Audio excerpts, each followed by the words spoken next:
Read and learn. Sky is so bright. Smart kids grow with moonlight. Read and learn, shine so bright. Smart kids grow with moonlight. E-Schoolify series, fun and true. Learning dreams for me and you. Welcome to eSchoolify series. Assalamu alaikum, Sayyida Maryam Naqvi is here from the Moonlight International Publishers. तो प्यारे असातिज़ा, आज हमने बच्चों को क्या सिखाना है? हर्फ अलिफ, ठीक है?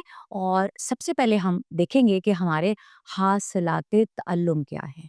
हमारे हासिलाते तअल्लुम हैं हर्फ अलिफ की पहचान कर सके बच्चे हमारे, और उसके साथ साथ हर्फ अलिफ से शुरू होने वाली अशिया के नाम पढ़ सकें और अच्छी तरह उन्हें याद कर सकें। जैसा कि आप देख रहे हैं अलिफ, और आप अच्छी तरह जानते हैं अलिफ की आवाज़ है अ। यहाँ पर हमने अंगूर और अनार की तस्वीर दी हैं। आपने अंगूर और अनार के अलावा अलिफ से शुरू होने वाले ज़ख़ीरा अल्फाज बच्चों को बताने हैं कि बच्चे का ज़हन महदूद न रह जाए कि अलिफ से सिर्फ अनार और अंगूर ही बनते हैं। आपने बच्चों को अंडा दिखाना है। अक्सर बच्चे लंच में अंडे लेके आते हैं, तो आपने बताना है अंडा, अल्लाह, जैसे मैंने अपनी वीडियो में बच्चों को पढ़ाया कि हम सबको किसने पैदा किया?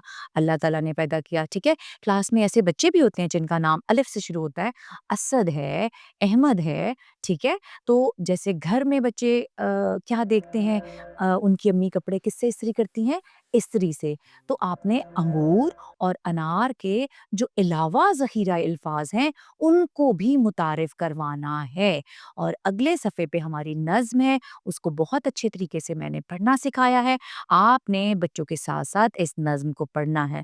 जैसा कि आपने देखा कि नबी सल्लल्लाहु अलैहि व आलिहि वसल्लम जब उनके दौर में वो एक नज़्म याद करवाते थे ए से, तो ए से लोगों को 100 पॉइंट्स आती थी। तो उसी चीज़ को माइंड में रखते हुए हमने हर हर्फ के साथ एक नज़्म दी है कि बच्चा इसे बखूबी याद कर सकता है और दिमाग में महफूज कर सकता है। इससे हम बच्चे की ब्रेन डेवलपमेंट पे काम करते हैं। इसके साथ ही मुझे इजाज़त दें। शुक्रिया।